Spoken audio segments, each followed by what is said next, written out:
Hello everyone, welcome to our channel Education Hotspot. So IGNOU MA sociology first year में आपका subject है that is MSO2। तो MSO2 के जो स्टूडेंट्स रहते हैं आप लोगों का मेजरली डाउट रहता है रिगार्डिंग योर रिसर्च प्रोजेक्ट। तो रिसर्च प्रोजेक्ट को लेके कि कैसे प्रिपेयर करना है क्या इसका प्रोसीजर रहता है, इस सब को लेके अलग अलग टाइप के डाउट्स रहते हैं which you keep on asking. तो यहाँ पे प्रॉपर इग्नू के मटेरियल से I am here to clear some doubt.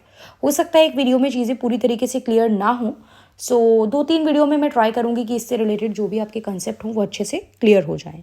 तो सबसे पहले तो जो मैंने इस सब्जेक्ट की प्लेलिस्ट क्रिएट की है वहाँ पे मैंने आपको इस वर्ड का मतलब बताया है, राइट। तो ये वर्ड जो है आप देख रहे हो, दो वर्ड को मिला के बना है। One is re and then is search. Search मतलब होता है to find out something. Search का मतलब क्या है? To find out something means you need to find out something and re is again.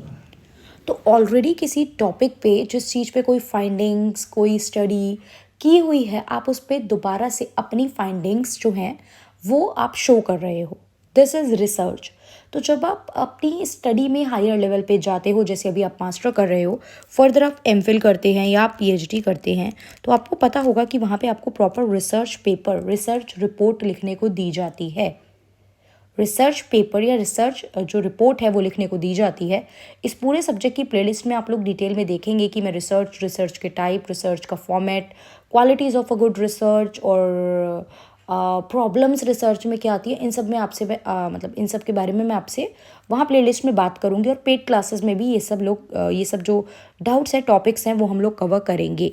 But अभी द थिंग इज़ कि आप लोगों को ये देखना है कि इस पर्टिकुलर, आपको वर्ड लिमिट हमें पता है, अच्छे खासे वर्ड में हमें इसको कंप्लीट करना होता है। अराउंड अगर आप देखो तो 5000 वर्ड की आपको रिपोर्ट प्रिपेयर करनी होती है। रिपोर्ट में सबसे पहले तो जब आप रिसर्च रिपोर्ट अपनी प्रिपेयर करोगे तो एक मेन, जैसे आंसर राइटिंग के लिए आपको बताया जाता है कि इंट्रो लिखना होता है, बॉडी लिखनी होती है, फिर किसी चीज़ का कंक्लूजन होता है। अगली वीडियो में मैं आप लोगों से इनके बारे में भी बात करूँगी कि इंट्रोडक्शन में क्या जाता है, क्वालिटीज़ क्या है, that all we'll see. But अभी यहाँ पे देख लेते हैं।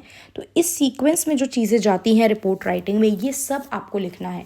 आपको पता होगा किसी भी आंसर का बात, मतलब आंसर क्या आप लोग लो या रिपोर्ट को लो, तो जो सबसे बड़ा पार्ट होता है वो आपका होता है किसी भी चीज़ की बॉडी। इंट्रोडक्शन में आप टॉपिक मेंशन करोगे, आप जो टेबल ऑफ कंटेंट्स होते हैं कि क्या क्या इस पूरी रिपोर्ट में मेंशन है, जिसमें आपको ये भी बताना होगा कि क्या क्या मेथडोलॉजी, क्या मेथड आपने यूज़ करा है अपनी रिसर्च की फाइंडिंग्स के लिए। देखो, दो टाइप के मेथड्स होते हैं, डिटेल वीडियो में देखोगे। एक होता है प्राइमरी और एक होता है सेकेंडरी।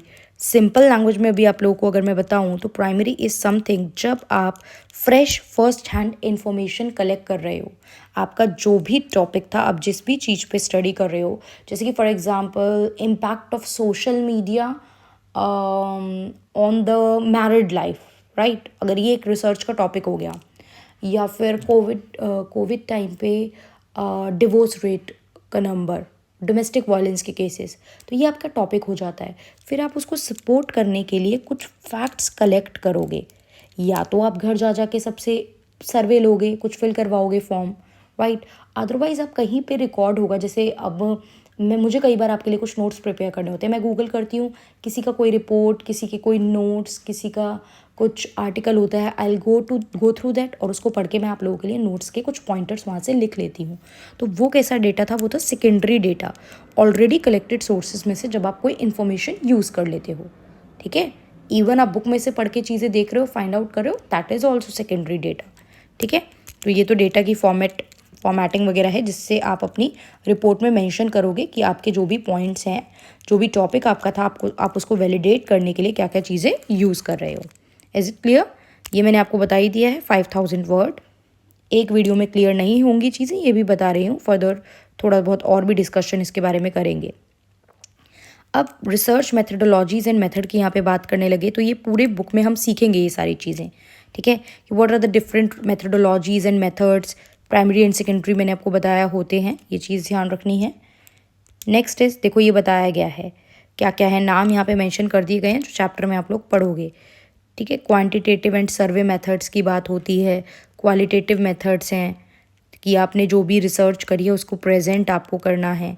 तो क्वांटिटेटिव क्वालिटेटिव मेथड है रिसर्च के। Quantitative that can be presented in numeric term, जो नंबर की फॉर्म में लिखे जा सकते हैं, एंड क्वालिटी जो किसी चीज़ के फीचर कैरेक्टरिस्टिक बता रहे हैं, not on numeric terms. Further अगर हम आगे देखें ऑब्जेक्टिव क्या होते हैं, ऑब्जेक्टिव देखो यही है कि आगे जाके आपको जब भी आप फर्दर हायर स्टडीज़ करेंगे लाइक एमफिल वगैरह पीएचडी वगैरह सोशल साइंस में, एमफिल पीएचडी वगैरह जब आप किसी भी सब्जेक्ट में करते हो तो वहाँ पे आपको ये रिसर्च रिपोर्ट रिसर्च पेपर जो होते हैं फाइनल अपनी डिग्री कंप्लीट करने के लिए पब्लिश कराने होते हैं, सबमिट करने होते हैं। तो ये चीज़ है यहाँ पे। और इसके अप्रोप्रिएट मेथड्स और टेक्निक्स आपको पता होनी चाहिए कि फील्ड रिसर्च आप कैसे करोगे। अगर आपको अपना खुद का डेटा कलेक्ट करना है, फील्ड रिसर्च मतलब you will go to a place, आप एक किसी पर्टिकुलर जगह पे जाओगे, उस जगह पे जाके लोगों से पूछताछ करोगे, उस जगह पे रहोगे, ऑब्जर्व करोगे कि क्या जो मैंने बातें करी, जो मेरा रिसर्च का टॉपिक है वो वैलिडेट हो रहा है, वो चीज़ ठीक है या नहीं। टाइप्स वगैरह तो अभी पूरी बुक में पढ़ने हैं, अभी इस आर्टिकल इस पर्टिकुलर वीडियो में इतना सब डिटेल में नहीं बता पाऊंगी कि पूरी बुक की समरी बता दूं यहाँ पे आपको। वो सब मेथड्स होते हैं, पार्टिसिपेंट ऑब्जर्वेशन होता है, सर्वे होता है, इंटरव्यू होता है, ठीक है, क्वेश्चनेयर होता है, ये सब चीज़ें हैं। नेक्स्ट हम लोग बात करते हैं preparation of research report. Simple से स्टेप है, देखो आपको सबसे पहले क्या करना है, you need to start writing a diary या लॉग बुक, जिसमें आप सिस्टमैटिक रिकॉर्ड रख सको कि किस तरीके से हम अपने रिसर्च का प्रोसेस जो है वो कंटिन्यू करेंगे, फ्रॉम वेयर टू स्टार्ट और कहाँ तक आप उसको आगे लेके जाओगे, this thing you will mention. फिर अपना थीम सोचोगे कि किस चीज़ पे आप वर्क कर रहे हो, clear. Take your own time, ये चीज़ बहुत इंपॉर्टेंट होती है। तो आपको एक थीम सोचनी बहुत इंपॉर्टेंट है कि किस पर्टिकुलर आइडियोलॉजी पे हम लोग काम करने वाले हैं। फिर अपनी लॉग बुक में उसको लेके जो भी आपने अपनी डायरी बनाई है वो चीज़ें रिकॉर्ड करो।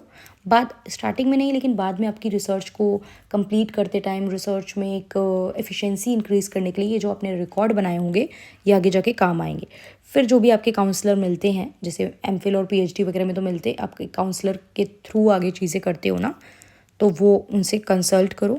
थोड़ा सा यहाँ पे क्या कह रहे हैं, फ्लेक्सिबिलिटी रहनी चाहिए, मतलब अगर कभी कुछ चीज़ें चेंज करनी पड़ जाए रिसर्च में, ऐसा नहीं होनी चाहिए रिजिड होनी चाहिए कि ये लिख दिया तो यही चीज़ रहेगी। थोड़ा सा उसको मौका दो कि अगर आपको फ्यूचर में उसमें कुछ चेंज करना पड़े, अगर आपने जो सोचा है आपको लगे कि नहीं जो मैं स्टडी कर रही हूँ, जो मैं फील्ड में जाके देख रही हूँ वो चीज़ों से डिफरेंट है, तो आपकी रिपोर्ट इतनी फ्लेक्सिबल होनी चाहिए कि आप वो चेंज ला पाओ। लाइब्रेरी वगैरह जाओ, बुक्स पढ़ो, जो भी है लोग आसपास रह रहे हैं उनसे कंसल्ट करो, जो भी आपकी रिपोर्ट से रिलेटेड लोग हैं, जिस भी टॉपिक पे आप काम कर रहे हो उन लोगों से कंसल्ट करो, क्लियर। तो ये चीज़ यहाँ पे रहेगी। अब ऐसे तो इसमें बहुत कुछ स्टेजेस हैं, स्टेजेस मैं आपसे अगली वीडियो में डिस्कस करूँगी। If you find this video beneficial and you want me to make more video to cover all these thing step by step, क्योंकि देखिए इतना छोटा सा नहीं है, इसमें काफ़ी सारी चीज़ें हैं और अलग से भी मैं कुछ चीज़ें लिख के आपको मेंशन करूँगी। So if you want me to cover this further so do let me know in the comment box, I will cover this particular series की रिसर्च रिपोर्ट किस तरीके से प्रिपेयर करनी चाहिए, उसका पार्ट 2 मैं लेके आऊँगी जिसमें हम लोग ये स्टेजेस कवर करेंगे। एंड इसके अलावा बुक के अलावा भी मैं अलग से आपको एक पीडीएफ पीपीटी के थ्रू चीज़ों को थोड़ा सा और एलैबोरेटिव वे में समझाने की कोशिश करूँगी, clear. So that's all for this video, thank you for watching.